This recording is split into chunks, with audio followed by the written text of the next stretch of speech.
राधा राधा राधा राधा राधा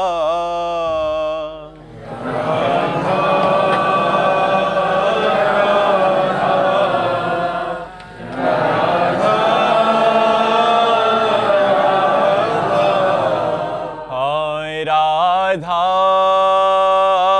राधा राधा राधा राधा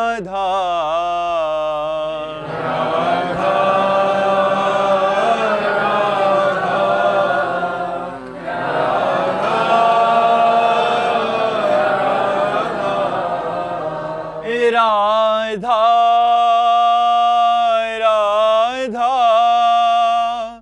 राधा राधा राधा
संत हरि भक्तन की श्री वृंदावन धाम की सद्गुरुदेव भगवान की। दीपांशु कुमार जी, श्री हरिवंश। राधे राधे महाराज जी। महाराज जी, हम परमात्मा के अंश हैं, वो परमात्मा हमारे कर्मों का लेखा जोखा रखते हैं। फिर गुरुदेव, अगर हम परमात्मा के अंश हैं और उनके बच्चे हैं, तो उन्होंने हमें गलत कर्मों करने के लिए क्यों ऐसा बल दिया? नहीं, आपको रुपया 100 रुपया दिए और बाजार भेज दिया। बाजार में मिठाई खरीदते हैं या ठाकुर जी के लिए इत्र खरीदते हैं या अपने गलत मार्गों में शराब में लगा देते हैं या जुआ खेल देते हैं, वो आपको छूट है। 100 रुपया आपको दिए गए, आपका उसका प्रयोग करने के लिए छूट है। ऐसे आपको जीवन दिया गया, बुद्धि दी गई, बल दी गई और संसार रूपी बाजार में भगवान ने आपको भेज दिया। अब आप इसका प्रयोग क्या करते हैं, गलत या सही? गलत करते हैं तो आपको दंड मिलेगा, सही करते हैं तो पुरस्कार मिलेगा और आपको आगे बढ़ाया जाएगा। यही लोग थोड़ी है, ये तो मृत्यु लोक है। स्वर्ग लोक, महारलोक, जनलोक, तपलोक, सत्यलोक, वैकुंठ, कैलाश, साकेत, गोलोक, जहाँ का भजन करोगे वहाँ पहुँच जाओगे। अब आप गलत आचरण करो, कह दो पिता ने 100 रुपया ही क्यों दिए थे? तो 100 रुपया अच्छे कार्य के लिए दिए थे, आपने बुरे कार्य में क्यों खर्चा किया? आपको जो वाणी मिली है तो गाली क्यों दो? राम राम बोलो, राधा राधा बोलो। आपको नेत्र दिए हैं, अच्छा देखो। आपको हाथ दिए हैं, अच्छा करो। आपको जो विचार दिया, अच्छा सोचो, बुरा क्यों सोचो? बुरी सोच को मिटाओ, गलत आदतों को मिटाओ। इसलिए मनुष्य जन्म मिला है। भगवान ने तो बड़ी कृपा की है। भगवान ने आपको बुद्धि दी, शक्ति दी, आप उसका दुरुपयोग क्यों करो? सदुपयोग करो, अच्छे बनो, पवित्र बनो। विपुल दीक्षित जी, राधे राधे महाराज जी। महाराज जी, आपकी कृपा से 2-4 दिन वृंदावन में आने का सौभाग्य प्राप्त होता है। तो महाराज जी, ऐसी क्या दिनचर्या और नियमावली यहाँ होनी चाहिए कि वृंदावन की कृपा प्राप्त हो? सुबह जितनी जल्दी उठ सको, 2 बजे, 3 बजे, 4 बजे, 6 बजे उठ सको, नहाओ धो, हाथ में माला लो और वृंदावन की परिक्रमा करो। घंटा 2 घंटा यमुना के किनारे बैठ कर के नाम जप करो, नाम कीर्तन करो, वाणी पाठ करो। बाके बिहारी जी, राधा वल्लभ जी, राधा रमण जी, सेवा वन निधिवन, यहाँ भ्रमण करो, दर्शन करो इनके। एक दिन उपवास करो, 4 दिन रहो तो एक दिन उपवास करो, और किसी की निंदा न करो, किसी के दोष दर्शन न करो, भगवत आराधना करो। इसी से वृंदावन की कृपा प्राप्त होगी। रज में लोटो, प्रभु का जस गाओ। ये धाम इसीलिए है, इसी से करुणा प्राप्त होती है, धाम की कृपा प्राप्त होती है। तो खूब नाम जप करो, यहाँ नाम कीर्तन करो, परिक्रमा करो। मधु राणा जी करनाल से। राधे राधे महाराज जी। महाराज जी, हमारा 15-20 भक्तों का समूह है। हम सभी सामूहिक संकल्प के साथ हर साल 11 लाख मंत्र जाप का संकल्प पूरा करते थे, पर महाराज जी कह रहे हैं पिछले कुछ समय से सामूहिक जप संभव नहीं हो पा रहा, तो क्या एकांत जप का फल और श्रद्धा सामूहिक जप के समान मानी जाएगी महाराज जी? देखो, सामूहिक जप करने का मतलब है कि हम 10-20 लोगों का मन भजन में लगवा रहे हैं। सामूहिक जप का बकाया उसका फल एकांतिक जप ही है। एकांतिक जप, एकांत में बैठे हुए निरंतर भगवान का स्मरण करना, माला से, काउंटर से, बिना माला काउंटर से भी शांत बैठे भगवान का सुमिरन चल रहा। खास बात सुमिरन चलना है, चाहे वो एकांत में हो चाहे सामूहिक हो। लेकिन सामूहिक में मन, मान लो 20 लोग बैठे हैं तो लग सकता है, लेकिन एकांत में मन बहुत परेशान करता है। एकांत में मन अगर भजन में लगने लगे तो समझो सामूहिक का फल प्राप्त हो गया। सामूहिक कीर्तन करना और एकांत में कीर्तन करना, समूह में बैठना और एकांत में बैठना, बड़ा अंतर है। एकांत हमारा पवित्र हो, एकांत हमारा दंभ नाटक से रहित हो, एकांत भजन में हो, यही हमारी साधना का फल है। समूह में बैठने को मिले तो अच्छा है, न बैठने को मिले तो कोई आवश्यकता नहीं। एकांते सुखमाश्यताम, एकांत में सुखासन में बैठकर भगवान का चिंतन, भगवान की लीला कथा पढ़ना, भगवान की लीला कथा गायन करना, भगवान के नाम कीर्तन करना, भगवान के भक्तों के चरित्र पढ़ना, इससे सब हृदय पवित्र होता है, हमारे अंदर भक्ति बढ़ती है। दीपक कुमार जी। राधे राधे महाराज जी। गुरुदेव भगवान, मेरा प्रश्न है कि जैसे कोई मनुष्य अपनी गलत आदतों के कारण या गलत खान पान के कारण किसी बीमारी से ग्रसित होकर प्राण त्याग देता है, तो संसार के लोग ये कहते हैं कि ये उसका प्रारब्ध था। तो गुरुदेव भगवान, ये गलत आचरण और उसका परिणाम? गलत आचरण भी तो पूर्व संस्कार है, गलत आचरण भी तो पूर्व संस्कार है। उसी को मिटाने के लिए तो हमारा मनुष्य जन्म हुआ है। मनुष्य जन्म गलत संस्कारों का पोषण करने के लिए नहीं हुआ, उसको मिटाने के लिए हुआ है। अब हम भगवान के नाम जप के बल से, सत्संग के बल से, शास्त्र स्वाध्याय के बल से गलत आदतों को मिटाएं, गलत आदतों को रोकें, न कि गलत आदतों के वशीभूत होकर गलत आचरण करते हुए मर जाएं तो फिर मनुष्य जीवन का लाभ क्या मिला? फिर लाभ क्या? फिर हमें और पशु पक्षियों में अंतर क्या रहा? वो भी अपने संस्कार के अनुसार बर्ताव करते हुए जीते हैं और मर जाते हैं, और हम भी अपने संस्कार के अनुसार बर्ताव करते हुए जीते और मर जाते हैं। तो हमें और पशु में, पक्षियों में अंतर क्या रहा? हमें अंतर ये है कि हम अपने गलत संस्कारों को मिटाकर अच्छे संस्कार बनाते हैं और भगवान की प्राप्ति करते हैं। गलत आचरण जो बने वो नवीन कर्म बन गया महाराज। अब नवीन उसका नया संस्कार बन गया। बीच में हम उसको परिवर्तित कर सकते हैं? हाँ, कर सकते हैं। आप एक वेग आया, आप उसको सह गए, उसके अनुसार क्रिया नहीं की, तो आपने उस संस्कार को मिटा दिया, और नवीन संस्कार जो आपने सहा ये बन गया। अगर आपने भोगा तो वो बन गया। तो भोगने से देखो, आज सबसे ज़्यादा नई पीढ़ी को जो परेशान कर रहा है वो व्यसन और व्यभिचार परेशान कर रहा है। कुछ ऐसे बच्चे हस्तमैथुन के शिकार हो गए जो डिस्टर्ब हो गए हैं, जो मतलब अपने आप को मिटाना चाहते हैं। इतना ये गलत आचरण है, इतना गलत आचरण है कि इसकी कोई दवा नहीं है। अपने आप नस नाड़ियों से सब, जब तो स्मृति खराब, शरीर में दर्द और नाना प्रकार के निगेटिव विचार, वो आपको मार डालेगा। इसलिए बचिए। कोई भी गलत आचरण का संस्कार अपने अंदर मत रहने दो। नाम जप के प्रभाव से, वाणी पाठ के प्रभाव से धीरे धीरे उसको नष्ट करो। कभी ऐसे भावना ना आने पावे कि हम गलत संस्कारों से प्रेरित होकर गलत आचरण करें, अपने जीवन को गर्त में डालें, ऐसा कभी न करो। जी पुण्या जैन जी। श्री हरिवंश महाराज जी। महाराज जी, यदि पूरा दिन हमारे श्री 84 जी के किसी भी पद से कोई भी पंक्ति हमारे दिमाग में चलती रहे तो क्या उसका असर नाम जप के समान है या नाम जप पर विशेष जो बराबर है।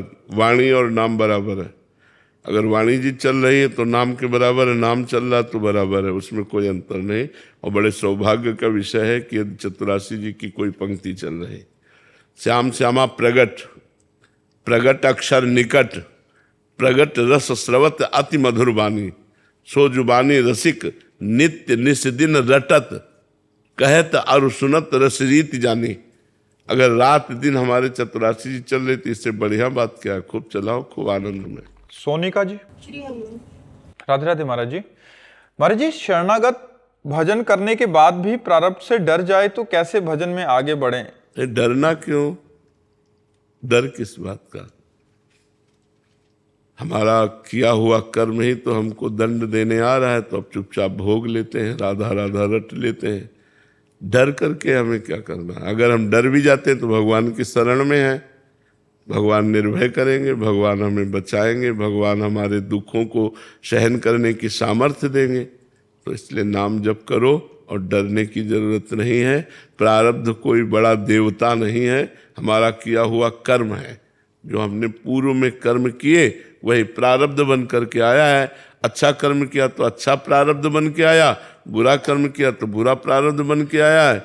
अब हम उस प्रारब्ध को भोग लेते हैं, लेकिन भोग तभी पाएंगे जब नाम जप होगा। भोगने का मतलब है आनंद पूर्वक, डिस्टर्ब ना होते हुए। डिस्टर्ब हो गया तो क्या?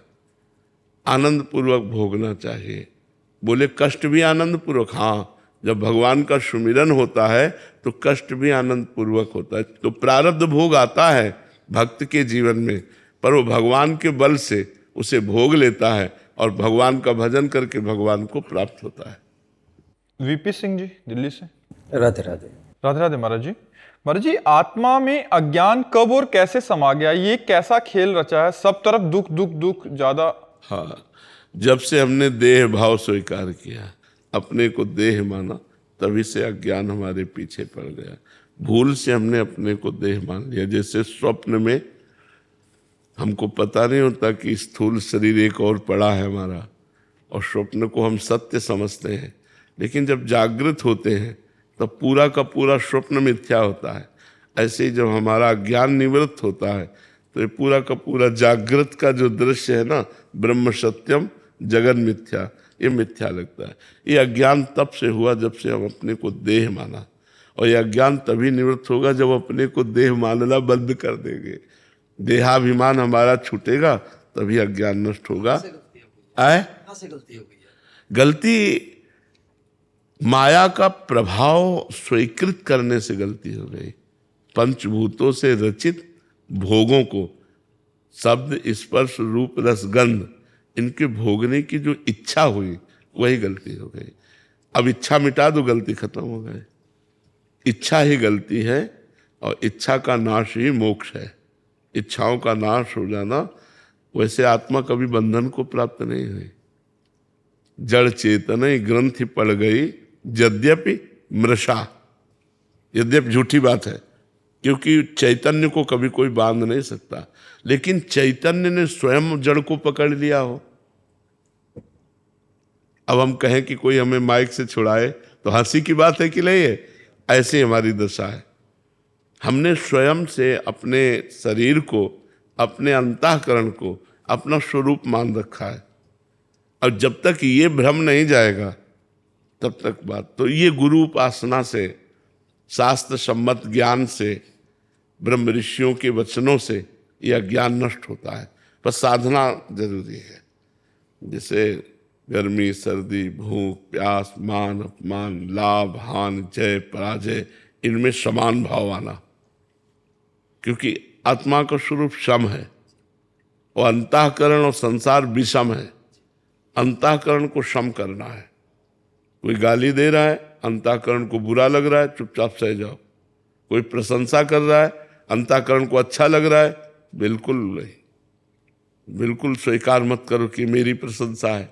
तो ये इस तरह से जब ज्ञान प्रकट होने लगता है धीरे धीरे साधना करने से, तो देहाभिमान नष्ट हो जाता है।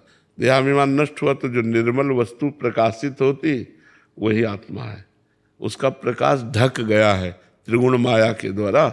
जैसे हम पानी पीने जाएं, पानी बड़ा स्वादिष्ट और निर्मल है, लेकिन ऊपर काई है, थोड़ा काई हटाएं। अब जिसको ज्ञान नहीं है तो कहेगा यहाँ पानी ही नहीं है, लेकिन थोड़ा काई हटाइए तो निर्मल पानी भरा हुआ है। ऐसे आत्मानंद आपका स्वरूप है और विषयानंद रूपी काई पड़ गई है, तो विषयानंद को हटाइए तो आत्मानंद प्रकाशित तो ये है खेल। इच्छा ही बंधन है और अनिच्छा ही मोक्ष है। इच्छा रहित हो जाना ही मोक्ष। जा ही न चाही कबहु कछु, न सोचति न कांक्षति। न कोई सोच है न कोई चाह है, ये हमारा स्वरूप है। लेकिन देह को लेकर हमारी कामनाएं बढ़ गई, तो देह भाव को ही हमें ज्ञान के द्वारा नष्ट करना है। ये प्रारब्ध से चल रहा है, आपकी कामना से नहीं चल रहा है। कामना व्यर्थ में करके हम अपने आप को फंसाते चले जा रहे हैं। तो कामनाओं को काटना है, वो तभी काट पाओगे जब भगवान का सुमिरन होगा।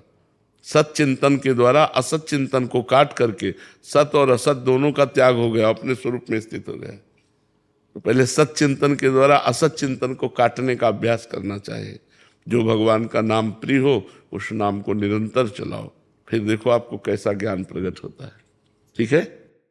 प्रभा जी दिल्ली से। राधे राधे महाराज जी। महाराज जी, गुरु साक्षात परब्रह्म है तो किसी और विग्रह की पूजा क्यों करें? गुरु की पूजा नित्य क्यों ना करें? और गुरु धाम के अलावा और तीर्थ जाने चाहिए क्या? गुरु परब्रह्म है तो सर्वव्यापी भी तो है, किसका प्रश्न है? तो सर्वव्यापी भी तो है। अखंड मंडलाकारम व्याप्तमेन चराचरम तत्पदम दर्शितमेन तस्मै श्री गुरुवे नमः। तो अगर गुरु किसी धाम में विराजमान है, एक जगह विराजमान है, तो वो पार्थिव शरीर है, पांच भौतिक, लेकिन चिदानंद स्वरूप से तो सर्वत्र विराजमान है। अखंड मंडलाकारम व्याप्तमेन चराचरम। तो कहीं भी हम पूजा करें अपने गुरुदेव की ही पूजा करते हैं, तो निषेध तो कहीं है नहीं। पर यदि वो अपनी ऐसी अनन्य निष्ठा रख ले कि केवल गुरु का ध्यान, गुरु की पूजा, गुरु के चरणों में जाना, तो बहुत बढ़िया बात है, कोई उसमें निषेध नहीं। लेकिन अगर वो सर्वत्र पूजा करता है तो अपने गुरु की ही पूजा करता है, क्योंकि गुरु तत्व है। पंचभूत से निर्मित शरीर में ही केवल गुरु नहीं है, सर्वत्र व्याप्त गुरुदेव है। अखंड मंडलाकारम व्याप्तमेन चराचरम, चर अचर सब में व्याप्त गुरुदेव है। ऐसे गुरुदेव भगवान को हम प्रणाम करते हैं। तो गुरु का दो रूप है, एक पांच भौतिक रूप जो आप देख रहे हैं, एक सीमा में है, और एक तत्व रूप जो असीम है, अनंत है, आकाश की तरह सर्वत्र व्याप्त है। तो हम अपने गुरुदेव को समझें। अगर वो साक्षात परब्रह्म है तो सर्वव्यापी भी हैं, सर्वत्र भी हैं, सर्वज्ञ हैं, तो हमें कोई परेशानी है ही नहीं। समझ में आई? लेकिन गुरु जी हमें तो साक्षात बस इस हाँ, तो उसी में आसक्त हो जाए, पर निषेध नहीं है कि और कोई जैसे पूजा करते हैं तो निषेध नहीं है, क्योंकि सब गुरु की ही पूजा कर रहे हैं। गुरु तत्व है, तत्व रूप में सर्वत्र विराजमान है। सोलोनी जी गुरुग्राम से। राधे राधे महाराज जी। गुरुदेव भगवान, लगभग 2 साल से आपको सुन रही हूँ, आपके बताए मार्ग पर चलने का भी प्रयास कर रही हूँ। महाराज जी, आपने सत्संग में कहा था कि यदि गुरु की चपत लग जाए तो माया की चपत से मुक्त हो जाओगे। जो शिष्य दूर रहते हैं, गुरु के सामने नहीं रहते, हर समय उन्हें गुरुदेव की चपत लगती है। हृदय में जलन, ये गुरुदेव की चपत है। आप जब गलत करोगे तो आपके हृदय में ताप पैदा हो जाएगा, जलन पैदा हो जाएगी, अशांति हो जाएगी। ऐसा आएगा कि मैं आगे से नहीं करूँगा, तो समझो गुरुदेव डांट रहे हैं, गुरुदेव हमें दंड दे रहे हैं। जो हम गलत सोच रहे हैं, जो गलत कर रहे हैं, तो मेरे हृदय में बैठे हुए गुरुदेव मुझे दंड दे रहे हैं, मुझे जला रहे हैं, मुझे आगे से नहीं करना है। पर ये हुई साधारण बात। असाधारण बात ये है कि जब गुरुदेव हमारे किसी आचरण से असंतुष्ट हो जाए तो अपमानित करके बाहर निकाल दें, वो जीत गया। अगर वो दोष दृष्टि ना करे गुरु पे तो जीत गया। अब काल का प्रभाव उसके ऊपर नहीं आ सकता। एक कबीर साहब के पंथ के महात्मा थे, बड़े वृद्ध थे, उनके जवान शिष्य थे, उनका नाम बहुरंगी बाबा था। वो बहुत रंग के कपड़ों के टुकड़े जोड़कर पहनते थे, इसलिए गांव के लोग उनको बहुरंगी बाबा कहते थे। अब उनसे क्या अपराध बन गया ये तो पता नहीं, पर वो उनके जो गुरुजी थे वो लाठी से मारे, वृद्ध थे, और ऐसे डंडा भी वही उठा के दिए, और वो ऐसे आते साहब साहब साहब, और ऐसे ऐसे मारते, फिर वो पीछे हटते, फिर आते साहब साहब। तो जब गुरुदेव भगवान से बताया तो गुरुदेव भगवान ने कहा, धन्य है ऐसा शिष्य जो अपने गुरुदेव के शासन को सहता है, उस पर माया का कहीं किसी भी तरह से शासन नहीं हो सकता। जो गुरुदेव अभय होए जो तुम्हें डराई, जो गुरुदेव से डर करके उनके अनुशासन में रहता है वो अभय हो जाता है। पर कोई बिरला ही ऐसा होता है, नहीं तो दोष दृष्टि हो जाती है। मान लो निकाल दे, वहीं दरवाजे पे बैठे रहो, यहाँ से भी हटो, वहाँ बैठ जाओ, वहाँ बैठ गए, लेकिन हम आपके जाएं कहाँ, आपके सिवा हमारा कोई ठौर नहीं। ये है मान रहित। इसीलिए गुरुपद पंकज सेवा तीसर भक्ति अमान, मान रहित होकर गुरु की सेवा करना। गुरु की सेवा बहुत दुर्लभ वस्तु है, और जिसको मिल जाए तो फिर उसको संजोना चाहिए। जैसे दुर्लभ वस्तु मिल जाए संभाल के रखना चाहिए। तो ऐसा कोई कारण उपस्थित नहीं होना चाहिए कि हमें सेवा से बहिष्कार कर दिया जाए। सेवा बहुत बड़ी वस्तु है। अगर गुरु की सेवा कर ले गए तो भगवान उसके अधीन हो जाते हैं, पर गुरु की सेवा होना कठिन है, क्योंकि मान होता है ना अपने अंदर। तो डायरेक्ट गुरुदेव भगवान हमको एकांत में डांटे तो चलेगा, लेकिन सभा में डांटे तो मान हमें, फिर वो चलो ऐसा होता है, प्राय देखा गया है। पर उनको तो ऑपरेशन करना है, वो एकांत में क्यों डांटेंगे, वो तो सभा में डांटेंगे, सभा में अपमानित करेंगे। तो जब गुरु के द्वारा दिए हुए दंड को सहर्ष स्वीकार कर लिया जाए तो फिर माया के दंड से वो जीव मुक्त हो जाता है। पर बड़ा कठिन है। कहना सरल है कि गुरु साक्षात परब्रह्म, लेकिन मानना कठिन है। गुरु साक्षात परब्रह्म मेरे परमात्मा है, मेरे स्वामी है, मेरे प्राणनाथ है, जैसा हुक्म वैसा जीवन, उनके लिए गर्दन समर्पित है। ऐसा शिष्य होना बहुत कठिन होता है। क्षमा मिल गई है गुरुदेव की, कैसे पता चलेगा? हृदय शीतल हो जाएगा, हृदय प्रसन्न हो जाएगा। जिस अपराध से हमारा हृदय जला था वो शीतल हो जाएगा, वो प्रसन्न हो जाएगा। समझ लो गुरु प्रसन्न हो गए हैं तो हृदय शीतल हो गया है। विश्व प्रकाश जी, राधे राधे महाराज जी। महाराज जी, मैं अपने गुरु पूज्य श्री देवरा बाबा जी महाराज, जिनसे मैंने बचपन से गुरु दीक्षा ली और लगातार उनका सानिध्य भी प्राप्त किया, उनका 1990 में महापरायण के बाद एक खालीपन सा महसूस होता है। महाराज जी, क्या मेरी भक्ति में कोई कमी है? नहीं, ऐसा अनुभव होना ही चाहिए। गुरु की किसका प्रश्न है। हाँ, प्रगट में जब गुरुदेव होते हैं तो माता पिता की तरह उनका दुलार दर्शन मिलता है। अब हमारी अव्यक्त रूप के देखने की तो क्षमता नहीं है कि अव्यक्त रूप गुरुदेव का देख पावे। तो प्रगट में जब हमारे बीच से वो चले जाते हैं तो हम खाली तो हो ही जाते हैं। हमें अभाव तो महसूस, बड़े बड़े महापुरुषों को अभाव महसूस होता है। फिर आप तो गृहस्थ हैं, ऐसा लगता है कि जैसे माँ के बिना अनाथ बेटा, ऐसे गुरुदेव के बिना मेरा जीवन क्या। पर गुरुदेव ने हमको दे रखा है, नाम दे रखा है, मंत्र दे रखा है, हमको उसी को गुरुदेव मान करके चलना चाहिए। जैसे राम बोला तो अब जीवन भर राम राम राम। गुरुदेव का क्या स्वरूप? राम। जो राम बोला वही हमारे लिए जीवन हो जाना चाहिए। नाम सुकृत धन अपनी जीवन, अतिहित मान देत वरदान, वृंदावन हित बलिपद पावन, भक्ति प्रकाशत ज्यों जग भान, नमो नमो गुरु कृपा निधान। उन्होंने अपनी जीवनी शक्ति दे दी, जीवन भर राम राम जपा और आपको बोला राम जपो बेटा, तो जीवन की शक्ति दे दी। अब राम राम जपो, यही गुरुदेव का स्वरूप है। और राम और गुरु दो नहीं है, वही राम है, वही गुरुदेव, वही गुरुदेव, वही राम है। अंजू जी, राधे राधे महाराज जी। महाराज जी, संतोष कैसे प्राप्त हो? भगवान का आश्रय लेने से, भगवान का आश्रय लेने से। धन का आश्रय लेने से असंतोष होता है, जितना धन आता है उतना ही असंतोष बढ़ता है। संसार का आश्रय लेने से असंतोष होता है, और भगवान का आश्रय लेने से संतोष होता है। जैसे हम भगवद आश्रित हैं, नमक रोटी मिला तो भी भगवान की बड़ी कृपा, जैसा प्रभु समझ रहे हैं वैसा दे रहे हैं, हमारे ऊपर बड़ी कृपा है भगवान की। और संतोष जब आता है तो कामनाओं का नाश हो जाता है, और जब कामनाएं नष्ट हो जाती हैं तो भगवान की विमल भक्ति हृदय में जागृत हो जाती है।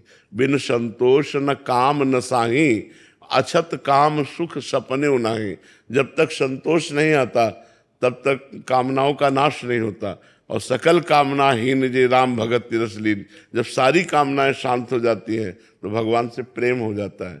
और प्यार में जो सुख है वो केवल प्रेमी ही जानता है, और कोई नहीं जानता। अपने प्रीतम की बात सुनने मात्र से परमानंद आ जाता है, अपने प्रीतम की कोई वस्तु देखने मात्र से परमानंद आ जाता है। पर भगवान से प्यार होना कठिन है, क्योंकि वो दिखाई नहीं देते।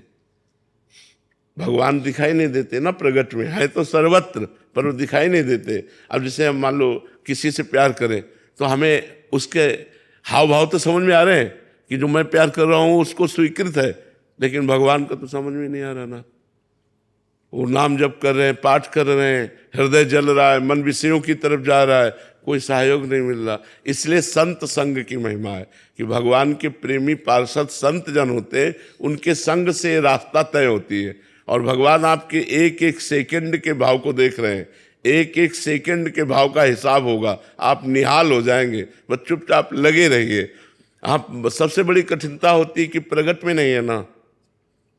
प्रगट में मान लो हम आपसे प्यार करते हैं और आपका भाव देखिए कि आप हमसे प्यार करते हैं तो हमारा लगाव ज़्यादा बढ़ जाए, पर प्रगट में वो है नहीं, और हम उनके नाम रूप लीला कथा इसी से प्यार कर रहे हैं। तो धीरे धीरे जब संतों के संग से हमारा हृदय पवित्र हो जाता है तो सीधा कनेक्शन भगवान से होता है, फिर बात बन जाती है। जब तक हमारा कनेक्शन नहीं होता, कनेक्शन संसार से होता है और चलना भगवान की तरफ चाहते हैं, तब तक बड़ी कठिनता, बड़ी जलन सहनी होती है साधक को। इसलिए नाम जप करो, भगवान की लीला कथा सुनो, भगवान की भावना से सबसे व्यवहार करो, तो आनंद स्वरूप भगवान की भक्ति, विमल भक्ति हृदय में आ जाएगी। भगवान से प्रेम हो जाएगा तो जीवन सार्थक हो जाएगा। दर्शी जी नागपुर से। राधे राधे महाराज जी। महाराज जी, सबसे बड़ा अवगुण क्या है और सबसे बड़ा गुण क्या है? भगवान को भूल जाना सब अवगुणों का मूल है, और भगवान का स्मरण होना सब सद्गुणों का मूल है। यदि हम भगवत विमुख हैं तो सब अवगुण ही अवगुण है। अगर हम भगवान का स्मरण कर रहे हैं तो हर दैवी संपदा हमारे अंदर आ जाएगी। तो भगवत विमुखता सबसे बड़ा अवगुण, जैसे काम, क्रोध, लोभ, मोह, मद, मत्सर हैं, इनका प्रभाव भगवत विमुख के ऊपर पड़ता है। जो भगवत सन्मुख होता है वो इनके प्रभावों को सहकर भगवान के चरणों का बल रख करके, भगवान के नाम सुमिरन के बल से वो विजय को प्राप्त हो जाता है। तो मूल में अज्ञान, भगवत विमुखता ही सबसे बड़ा अवगुण है, और भगवत स्मरण ज्ञान सबसे बड़ा सद्गुण है। आप समझ पा रहे ना? अरुण जैन जी यूएसए से। राधे राधे महाराज जी। गुरुदेव, कर्ता भाव को कैसे मिटाएं? समर्पण करने से।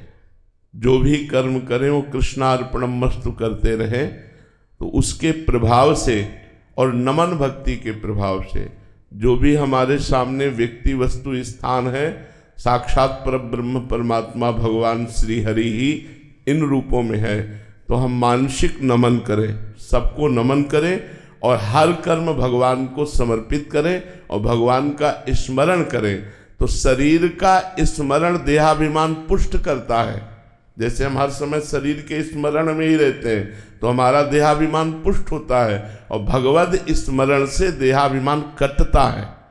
जब अहंकार से कर्म किया जाता है तो वो हमको फल देता है, और जब कृष्णार्पणम मस्तु कर दिया जाता है तो हमें भगवत प्राप्ति कराता है। तो तदर्पिता अखिलाचारिता तद स्मरणेन परम व्याकुलते। देवर्षि नारद जी कह रहे, समस्त आचरण माने समस्त कर्म भगवान को अर्पित। तदर्पिता अखिलाचारिता, अखिल आचरण जितने भी कर्म हैं वो सब भगवत समर्पित हो।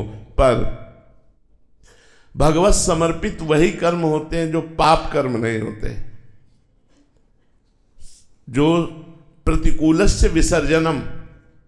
श्री कृष्ण प्रतिकूलस्य विसर्जनम, जो भगवान के प्रतिकूल आचरण उनका त्याग कर दे, और श्री कृष्ण अनुकूल लेन, भगवान के अनुकूल आचरण, शास्त्र आज्ञा के अनुसार, संत वाणी के अनुसार, धर्म के अनुसार हमारे आचरण हो, और वो आचरण भगवान को समर्पित हो, और नाम जब चलता हो और सब में नमन भक्ति हो, तो हमारा अहंकार नष्ट हो जाएगा। निश्चित अहंकार नष्ट हो जाएगा। सबके चरणों में नमस्कार करो, क्योंकि सब रूपों में भगवान ही है, और भगवान का स्मरण करो, हर कर्म भगवान को समर्पित करो। इससे अहंकार का शमन हो जाएगा, क्योंकि जहाँ शुद्ध ज्ञान हुआ तो अहंकार नष्ट हो जाता है। अनन्या जी, राधे राधे महाराज जी। महाराज जी, कब समझें कि मेरा जीवन सफल हो गया है? जब एक सेकंड के लिए भी भगवत विस्मरण न टूटे। भगवत विस्मरण जो हमारे अंदर बैठ गया है, एक सेकंड के लिए भगवत विस्मरण न छूटे, विस्मरण का नाश हो जाए, तब हम माने। जब हम उठते बैठते चलते फिरते खाते पीते हर समय भगवत स्मृति में तन्मय, विस्मरण का कहीं कोई भी किसी भी तरह का कोई गुंजाइश नहीं रह गई, तब हम माने कि हमारा जीवन सफल हो गया है। अब हमें कोई आवश्यकता नहीं है। जब अव्यावृत भजनात्, अखंड भजन, तन्मयाहा, भगवान में तन्मय वृत्ति है, तब हमारा जीवन सार्थक हो गया। या हमें आत्मस्वरूप का बोध हो जाए, स्थूल शरीर, सूक्ष्म शरीर, कारण शरीर, तीनों शरीरों से हमारा संबंध खत्म हो जाए, एकमात्र आत्म स्वरूप में अपने स्वरूप में स्थिति हो जाए, तो हमारा जीवन सार्थक। दो स्थिति, या तो भगवत स्मरण लगातार निरंतर तैल धारावत, और या आत्म स्वरूप में स्थिति। ये दो ही ऐसे हैं जो परम लाभ, परम पद हैं। अगर दो के अलावा नहीं तो कोई मान्यता नहीं। देखो, तुम कितना सोना चांदी पहन सकते हो, कितना सोना चांदी एकत्रित कर सकते हो। 4 लाख योजन का एक पहाड़ है जिसका नाम सुमेरु है। एक योजन का मतलब 4 कोस होता है। एक कोस में 3 किलोमीटर होते हैं। 4 लाख योजन लंबा, 4 लाख योजन चौड़ा सुमेरु पर्वत है एक। ऐसे बहुत से हैं। और रत्नों की खान भूमि है, रत्नों की खान समुद्र है, एक से एक रत्न। ये सब व्यर्थ का जीवन, ये मिल जाना जीवन का कोई लाभ नहीं है। जीवन का लाभ है भगवत स्मरण प्राप्त हो जाना। यस स्मरण मात्रेण जन्म संसार बंधनात् विमुच्यते नमस्तस्मै विष्णवे प्रविष्णवे। भगवान का एकतार भजन, अखंड तैल धारावत सुमिरन, हर श्वास में नाम जप, ये उपलब्धि है। ये आत्मस्वरूप का बोध, ये उपलब्धि है। इसके अलावा कोई उपलब्धि नहीं। चाहे जितने बड़े पद पे हो, जब शरीर ही छूट जाएगा तो पद किस काम में आएगा। चाहे जितना बड़ा नाम हो आपका, जब शरीर छूट जाएगा दूसरी योनि में जाओगे तो इस योनि का सब किया हुआ व्यर्थ हो गया। इसलिए सार्थक है तुम्हारा भगवत स्मरण, भगवत नाम जप, परोपकार, भगवान की आराधना, सत्य शास्त्रों का स्वाध्याय करके ज्ञान प्राप्त करना, यही सार्थक बात है। अन्यथा सब मिथ्या है। किसी भी समय हमारा शरीर छूट सकता है। जब शरीर छूट सकता है तो कौन हमारा साथी है? अकेला यहां से जाना है। इसलिए एकमात्र भगवत स्मरण ही सार्थक वस्तु है। जीवन की सार्थकता, जीवन का परम लाभ, जीवन की परम उन्नति, भगवान का सतत स्मरण करना। मीना राणा जी वृंदावन से, राधे राधे महाराज जी। महाराज जी, अध्यात्म मार्ग में मौन साधना के क्या नियम हैं? मौन साधना में साधक को क्या क्या सावधानियां और देखो, मौन तो जो कहा जाता है वो असली मौन है मन का निसंकल्प हो जाना। कोई संकल्प ही उदय नहीं हो रहा। पर प्रारंभिक मौन वाणी से लेते हैं। हम वाणी को मौन करते हैं, कुछ नहीं बोलते, ना अच्छा ना बुरा, नाम जप का अभ्यास करते हैं।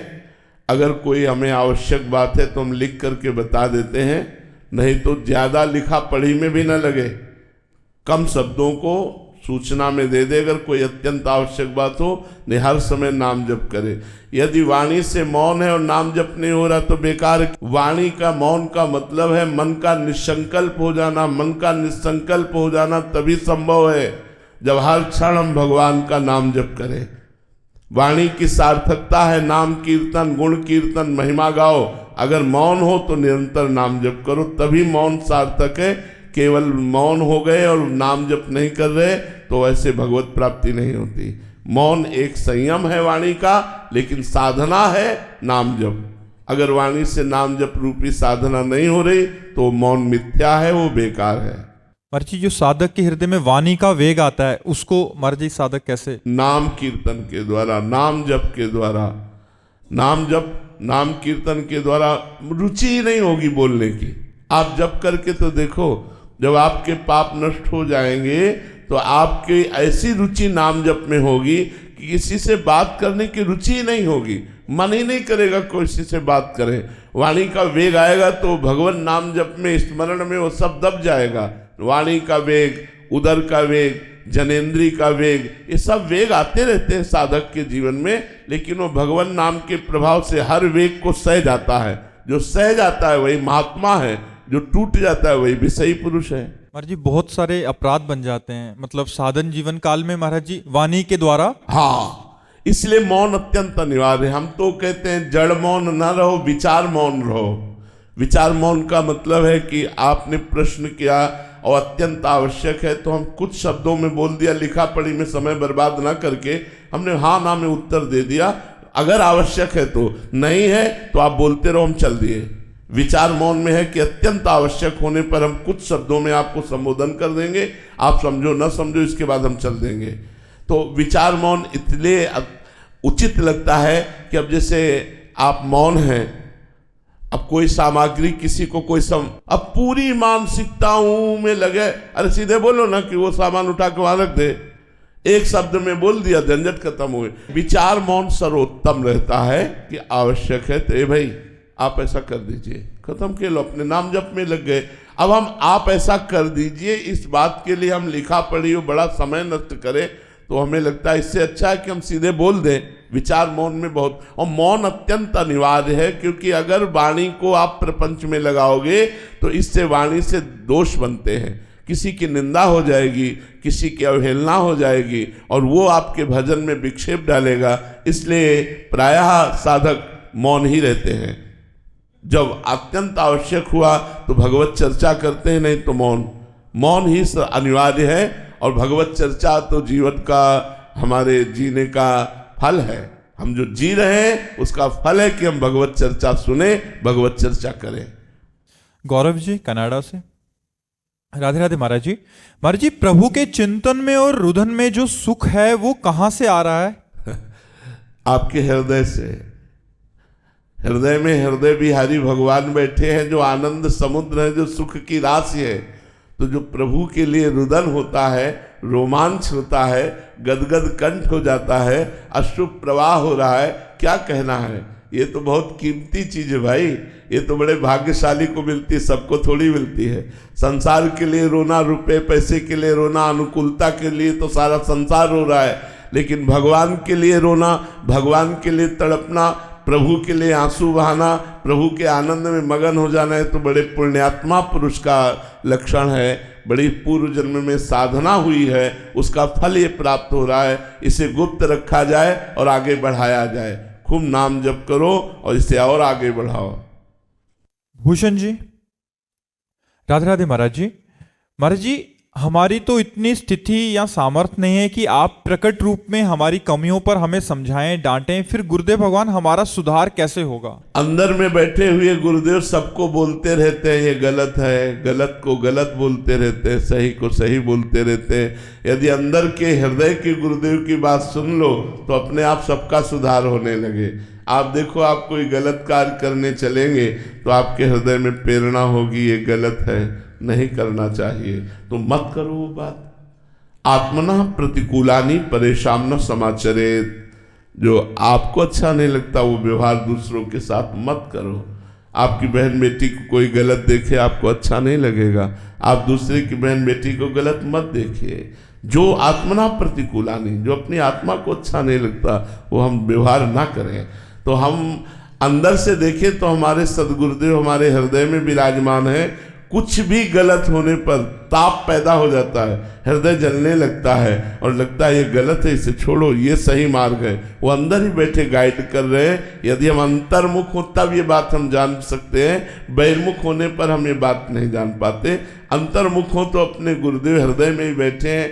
बाहर के गुरुदेव बोले ना बोले, हृदय के गुरुदेव बोलते हैं। हृदय के गुरुदेव हमारा निरीक्षण करते हैं, हृदय के गुरुदेव हमारी रक्षा करते हैं। यदि मैं हृदयस्थ गुरुदेव को पहचान लूँ तो वो सर्वत्र व्याप्त है। अखंड मंडलाकारम व्याप्तमेन चराचरम तत्पदम दर्शितमेन तस्मै श्री गुरुवे नमः। जो चर अचर में व्याप्त गुरुदेव हैं वो यहाँ विराजमान हैं। वही हमें अपने शासन में लेकर के जीवन मुक्त कर देते हैं यदि हम उनकी आज्ञा का पालन करें तो। पर सबको आदेश करते हैं। बहिर्मुख होने के कारण कोई सुन नहीं पाता और कोई सुन पाता है तो अवज्ञा कर देता है। जब फंस जाता है तब कहता है यार मेरे मन में बात आई थी लेकिन मैंने माना नहीं। वो गुरुदेव की ही बात है। काव्या जी देहरादून से, महाराज जी श्री जी के पूर्ण आश्रित कैसे हुआ जाता है?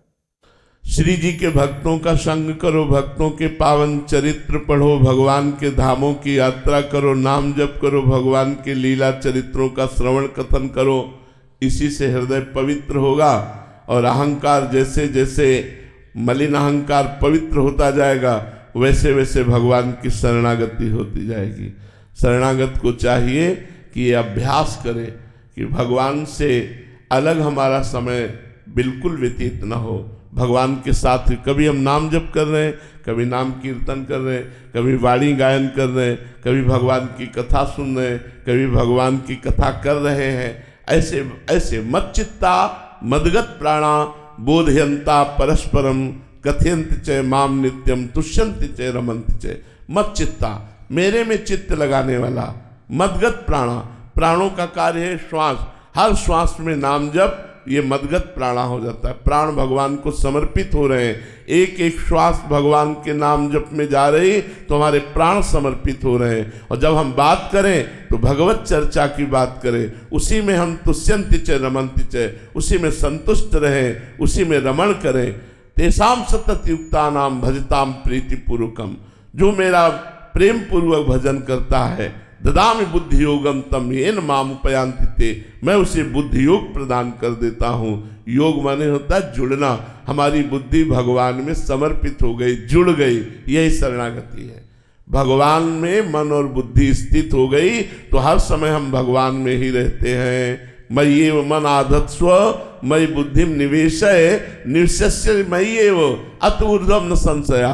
यदि तू अपना मन बुद्धि मेरे में लगा देगा तो तू मेरे में ही निवास करेगा, इसमें कोई संशय नहीं। इसलिए हम भगवान का नाम जप करें, नाम कीर्तन करें, भक्तों के चरित्र पढ़ें, भगवान की लीला कथा सुने, ठाकुर सेवा करें, समाज सेवा करें। अपना जो कर्तव्य है वो कर्तव्य कर्म भगवान को करके समर्पित करें। इससे शरणागति पुष्ट हो जाएगी। महाराज जी आपने अभी कहा कि अहंकार गलित होगा धीरे धीरे। महाराज जी उस अहंकार गलित होने की यात्रा क्या ये है कि धीरे धीरे जो अनायास ही हम विक्षेप आ रहे हैं साधक के जीवन में, फिर उस विक्षेप के बाद जलन हो रही है, तो धीरे धीरे वो उसकी यात्रा का महाराज जी विधान क्या है? जैसे जैसे अहंकार गलित होगा वैसे वैसे कर्ता और भोक्ता भाव खत्म होता जाएगा। मेरे भगवान बुलवा रहे हैं तो मैं बोल रहा हूं। मेरे भगवान आज वृंदावन लाए, मुझे सत्संग में बैठाला, सुनवाया तो सुन रहा हूँ। मेरी सामर्थ्य कहाँ मैं आ सकता।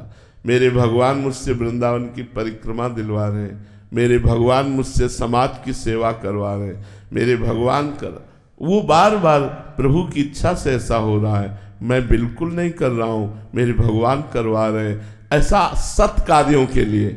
और जब गलत कार्य हो जाए तो अपने को देखे। गुण तुम्हार समुझे निज दोषा, जे सब भांति तुम्हार भरोसा। जो पूर्ण रूप से सब तरह से भगवान के आश्रित रहता है और गुण हो तो भगवान करवा रहे हैं, और दोष हो गए तो मेरी गलती है, मैं इसे सुधार करूंगा। ऐसे जो चलता है उसका अहंकार धीरे धीरे गलित हो जाता है। अमित जी ऑस्ट्रेलिया से, राधे राधे महाराज जी। महाराज जी जब आपसे आपके गुरुदेव ने पूछा था कि कभी श्री जी स्फुरित होती है क्या, तो आपने कहा था कि आपकी कृपा होगी तभी होगा। तो उन्होंने आपको बादग्राम चलने को कहा, वहाँ कृपा हुई। महाराज जी मैं ऐसा क्या और कहाँ करूँ जिससे आपकी कृपा मुझ जैसे जो आपको मंत्र मिला है उसी को निरंतर जप करो, जो नाम मंत्र मिला है उसी का निरंतर जप करो, उसी से बात बन जाएगी। वो गुरुदेव की जीवनी शक्ति है, जो नाम है, जो मंत्र है। नाम सुकृत धन अपनी जीवन, अतिहित मान देत वरदान। वृंदावन हित बलिपद पावन, भक्ति प्रकाशत जीव जग भान। नमो नमो गुरु कृपा निधान। गुरुदेव कृपा सिंधु ने जो अपना जीवन है, जीवनी शक्ति है, वो नाम और मंत्र के रूप में दे दिया। अब हमें चाहिए कि वो नाम और मंत्र निरंतर जपें, जिससे गुरु कृपा हमारे ऊपर बरसे और हम गुरु कृपा में प्रिया प्रीतम की रूप माधुरी, लीला माधुरी का स्वाद ले सकें, उस रस में डूब सकें। तो खूब मंत्र जपो, खूब नाम जप करो, यही गुरु की सेवा है, यही गुरु का कृपा प्रसाद है। कविता जी ऋषिकेश से। राधे राधे महाराज जी। महाराज जी, हमारी कथने और करने में समानता नहीं आ रही, इस बात पर हमें बहुत गलानी होती है कि आप जैसे सदगुरुदेव मिलने के बाद भी ऐसी भूल हो रही है। नाम जप की जब कमी होती है तो हमारे मन में कुछ और होता है, आचरण में कुछ और होता है, वाणी में कुछ और होता है। जिसके तीनों एक हो जाए वो महात्मा होता है। मन, वाणी और आचरण तीनों एक हैं तो महात्मा है। और तीनों में अंतर है कि वाणी से कुछ बोलता है, आचरण में कुछ करता है, वो ठीक नहीं है, वो अभी सही साधक नहीं है। तो हमें ये जो तीनों के अंतराय को मिटाने की सामर्थ्य मिलेगी वो भगवान के नाम से मिलेगी। जितना हम नाम जप करेंगे उतने हमारा मन पवित्र होगा, उतने हमारा तन पवित्र होगा, उतने हमारे वचन पवित्र होंगे। तो पवित्र तन, मन और वाणी एक होता है। अपवित्र तन, मन, वाणी विभाग हो जाता है। वाणी कुछ बोल रही है, तन से आचरण कुछ हो रहे हैं, मन से संकल्प कुछ हो रहा है। तन, मन और वचन तीनों को एक करने के लिए खूब नाम जप करो, इसी से सब ठीक हो जाएगा। राहुल जी। राधे राधे महाराज जी। महाराज जी, अगर फल का त्याग कर दें तो कर्म करने कैसे निर्धारित करें? देखो, प्राय संसार में ऐसा होता है, पहले फल निर्धारित होता है, फिर कर्म शुरू होता है। मैं ये करूँगा तो मुझे ये लाभ मिलेगा, पहले फल की आकांक्षा हो जाती है और फल में वो बंध जाता है। अगर उससे वो लाभ मिला तो लोभ बढ़ जाता है, और लाभ ना मिला तो वो निराश हो जाता है, उदास हो जाता है, हताश हो जाता है। ये सांसारिक पुरुष का लक्षण है, लेकिन आध्यात्मिक पुरुष का ऐसा लक्षण नहीं। आध्यात्मिक पुरुष शास्त्र आज्ञा का कर्तव्य पालन रूप से वो करता है कि मेरा कर्तव्य है माता पिता की सेवा करना, मेरा कर्तव्य है धन कमा करके परिवार का पोषण करना, मेरा कर्तव्य है राष्ट्र सेवा करना, मेरा कर्तव्य है समाज सेवा। वो कर्तव्य पर दृष्टि रखता है, फल पर दृष्टि नहीं रखता। और जो सांसारिक पुरुष होता है वो फल पर दृष्टि रखता है। आज मैं इनको पानी पिला दूंगा तो कल ये भी हमको पिला देंगे, या धन्यवाद तो हमको बोलेंगे ही। हम फल पर दृष्टि रख लेते हैं, ये हमारी संसारिकता है, ये आवागमन का हेतु है। फल पर दृष्टि नहीं, कर्तव्य पर दृष्टि रखें। हम कर्तव्य का पालन कर रहे हैं, फल कुछ भी हो हमें इसकी कोई परवाह नहीं। हम शास्त्र सम्मत कर्तव्य का पालन करें। तो जब कर्तव्य बुद्धि आ जाएगी, धर्म बुद्धि आ जाएगी, भगवत बुद्धि आ जाएगी, तो फल बुद्धि छूट जाएगी। कर्मण्येवाधिकारस्ते मा फलेषु कदाचन, भगवान जो कह रहे हैं ये तभी आएगा जब धर्म बुद्धि, धर्म ऐसा कहता है कि ऐसा करो, कर्तव्य कहता है ऐसा करो। हम अपनी सेवा को कर्तव्य मान के कर रहे हैं, किसी फल आकांक्षा से नहीं। पर संसारी आदमी फल आकांक्षा से करता है, कर्तव्य पालन या धर्म दृष्टि से नहीं। अध्यात्मवान धर्म दृष्टि और कर्तव्य पालन की दृष्टि से करता है। आप समझ पा रहे हैं हमारी बात? जब हमारा कर्तव्य है तो फल पर दृष्टि नहीं रहती। बोले आप गुरु की सेवा कर रहे हो, आपको क्या फल चाहिए? यही तो फल है कि गुरु की सेवा मिल गई। हमारा कर्तव्य है गुरु की सेवा, इसके फल हम कुछ नहीं चाहते।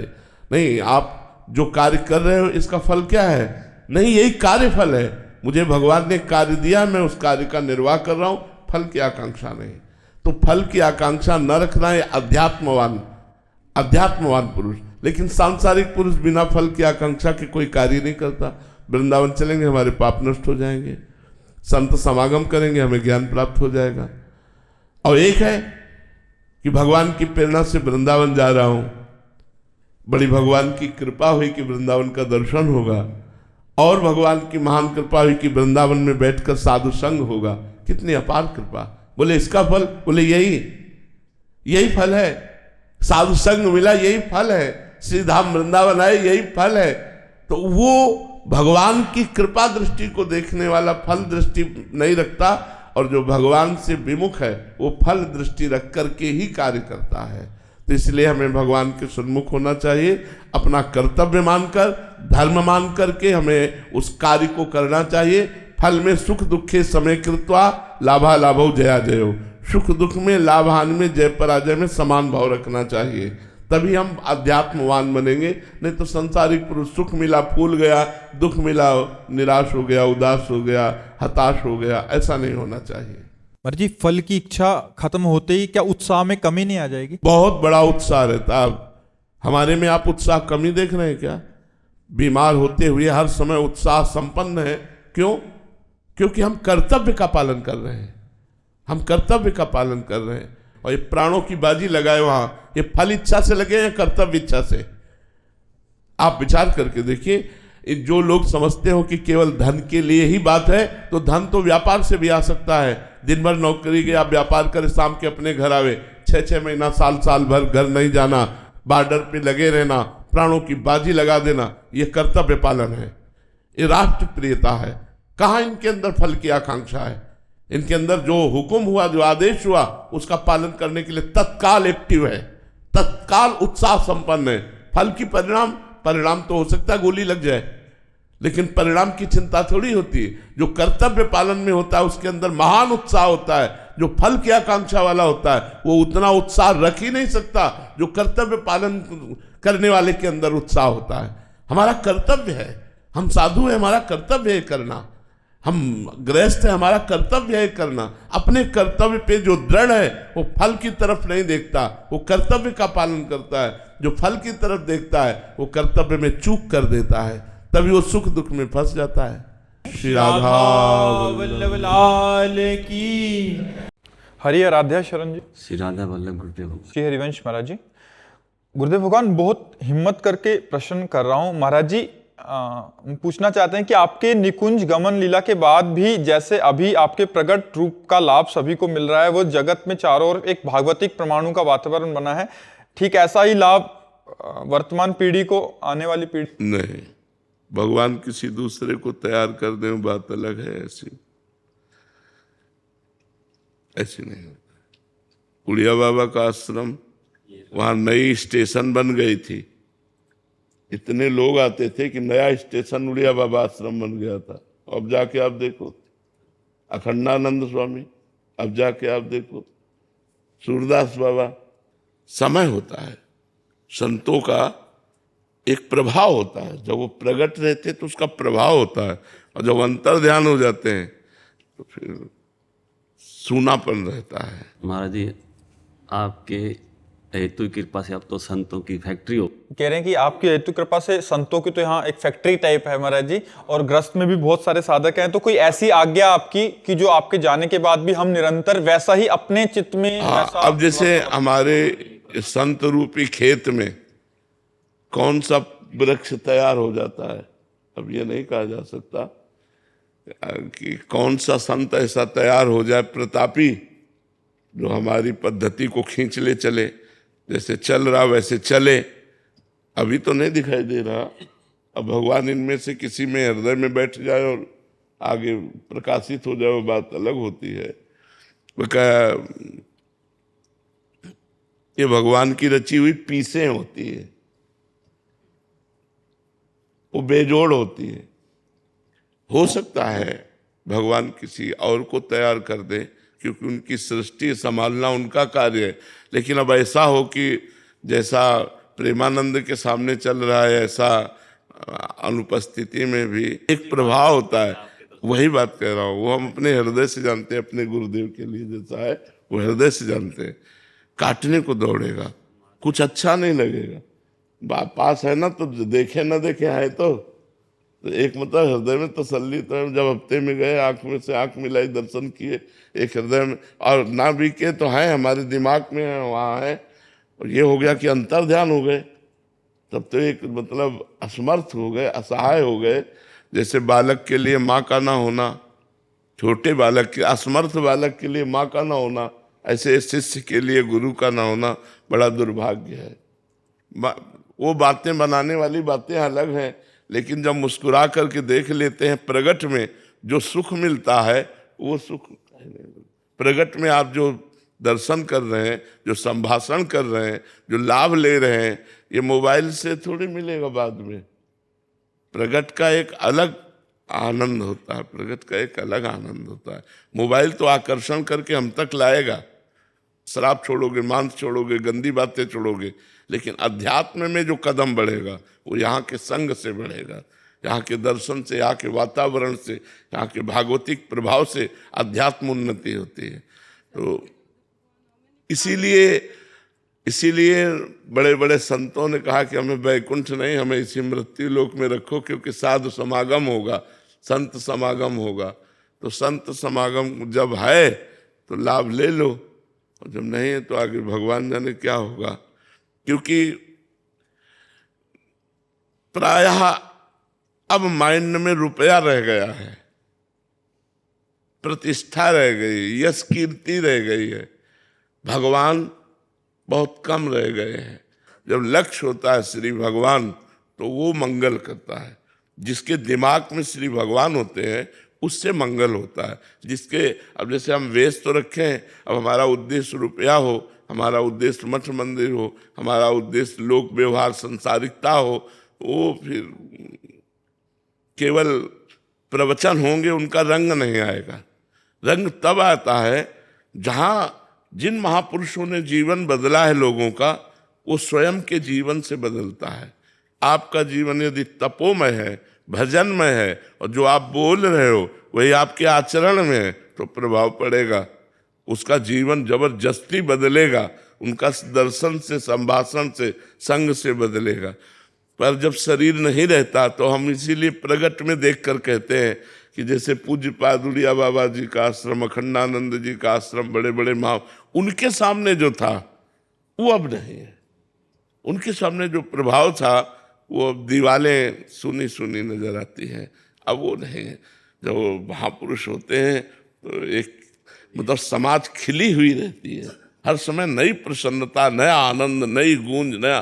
तो प्रगट में जो श्री जी लीला कर रही हैं, वो अंतरहित होने के बाद फिर किसी दूसरे को तैयार कर दे, वो बात अलग है। महाराज जी, कोई शिष्यों के लिए आज्ञा आपके द्वारा? नाम बाणी, नाम बाणी जहाँ श्याम श्यामा तहाँ, नाम बाणी सुनत श्याम श्यामा सुबस, नाम बाणी निकट श्याम श्यामा प्रगट। जो गुरु मंत्र है, जो गुरु नाम है, और जो गुरु आचरण है, आपको दिए गए आप ऐसे चलो, आप ऐसे चलो, उन्हीं पर चलता रहे तो उसको दिमाग में बना रहेगा, मेरे गुरुदेव मेरे पास है।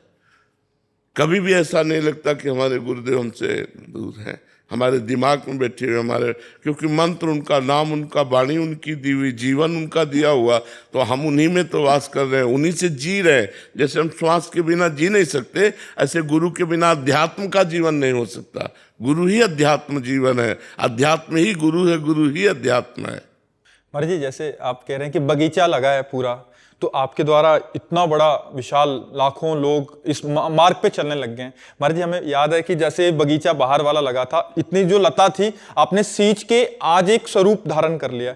महाराज जी, अब वो स्वतः ही चलने के लिए तैयार हो गई। हाँ, अभी आप उसको देखो भी पानी ना दो तो भी चल। हाँ, अभी मतलब उसकी जो पहले जो आपने सिंचन किया, पहले जो, हाँ बिल्कुल। तो जो प्रारंभिक साधना होती है उसमें विशेष सानिध्य की जरूरत होती है, और जब साधक का अभ्यास हो जाता है तो फिर वो चल जाता है। पर गुरु एक ऐसा संबंध है कि वो किसी भी स्थिति में हो, शिष्य अपूर्ण ही रहता है, शिष्य अपूर्ण ही रहता, उसको कभी पूर्णता का बोध नहीं होता। सदैव गुरुदेव की कृपा की याचना बनी रहती है, आजीवन गुरु की कृपा की भीख मांगने की इच्छा बनी रहती है कि हमारे गुरुदेव हम पर कृपा करते रहें।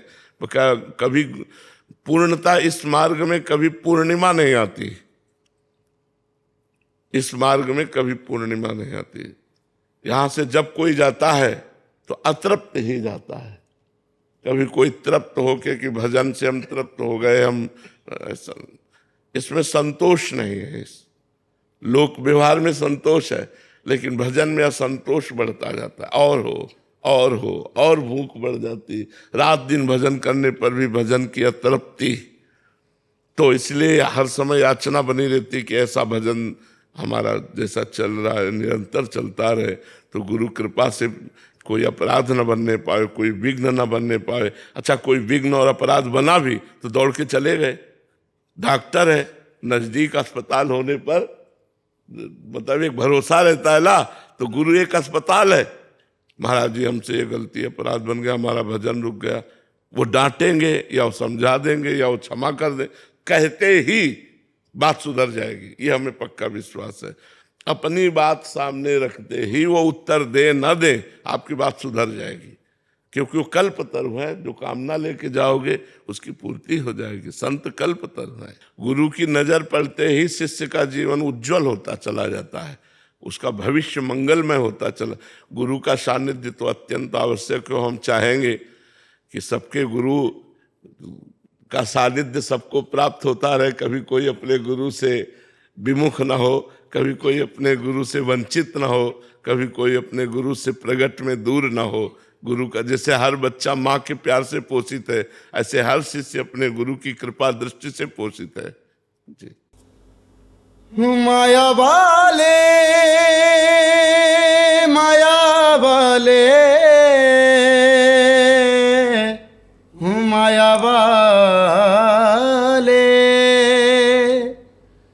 माया वाले किसी के यार नहीं होते हैं,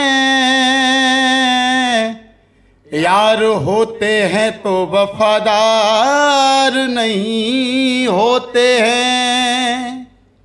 क्या करना था क्या कर बैठे,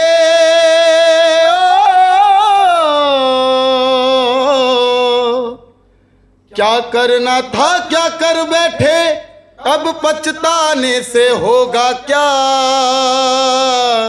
कुत्ता बन के खिंचता फिरता, अब शर्माने से होगा क्या। आ गया हथौड़े के नीचे, अब गरमाने से होगा क्या। जब सूख गई बगिया सारी, बरसाने से होगा क्या। ये दुनिया नहीं जागीर किसी की होगी। क्या लाया क्या ले जाएगा, क्या लाया क्या ले जाएगा। मुट्ठी बांधे आया बंदे, हाथ पसारे जाएगा। राधा नाम बोल, थोड़ी जुबा खोल, सुबह और शाम बोल, राधा नाम बोल। तो हमसे एक ने पूछी कि ये ब्रजवासी श्रेष्ठ क्यों, तुम ब्रजवासी इतने मतलब कैसे बामे रहे में। तो हमने एक उनको एक वाक्य सुनाया कि तुम्हें पता, जब ठाकुर जी जब 7 बरस के एक आए, जब गोवर्धन पर्वत उठाया ठाकुर जी ने, तो ठाकुर जी ने जैसे गोवर्धन पर्वत उठाया तो सबन ने ब्रजवासी ने काउ ने अपनी लठिया लगा ली, काउ ने जो मिलो मतलब सबन ने अपनो अपनो सारो दियो, योगदान दियो। गैया मैया ने अपने सिंग लगा लिए। तो लाला हमारो थक गए हो, तो हम बातें बोले कि ऐसा है लाला, तेरी जो उंगली है बात तू नीचे कर ले, तू का सोच रहा है तेरे ऊपर ही सज रहा है, देख हमने वो तो लठिया लगा रखी है। तो अभी कह रहे हैं ब्रजवासी से, ना तुम चिंता मत करो, तुम आराम से बैठे रहो, मैंने साध राखो है। तो नाना लाला तू थक गए होगा, तू बैठ जा। तो ठाकुर जी ने कही मैं पक्को या नीचे कर लूंगा या तो मैं कुछ दिक्कत तो ना है। मैंने कही हाँ मैं कुछ दिक्कत ना, देख हमारे कितने बड़े बड़े लट्ठे देख। तो ठाकुर जी ने जैसी अपनी जो उंगली नीचे करी तो सारी की लठियां टूट गई। अब भैया नहीं ठाओ लाला लाला आ गए तू तो भैया दब्बा बेगो मरवा बेगो हमें ही का हैरो है। तो ठाकुर जी ने जैसे ही अपने ऊपर करी, तो हम ठाकुर जी से एक सवाल कर रहे लालाते कि जा गैया को दूध तू पीवे बाको हम पी में, तू भी गैया चरावे हम गैया चरावे, और तू भी ग्वाला हम भी ग्वाला, तो मैं इतनी जान आई कहाँ थे। तो ठाकुर जी बड़ी बातें कह रहे हैं, तुम्हें पता हम कौन है, हम जय जय। तो हम क्या कह रहे हैं, अरे होगा तू जय जय, कौन सा जय जय, हमको कुछ जय जय वैसे ना माने। तो माने कि तू हम कह तू प्रूफ दे हमें, तू कैसे जय जय। तो देख हमने अगासुर मारो, हमने बगासुर मारो, हमने व्योमासुर मारो, हमने धेनुकासुर मारो, और तो और हमने पूतनों को मार दी। तो ब्रजवासी कह रहे हैं इतने पे भी, अरे तेने मारे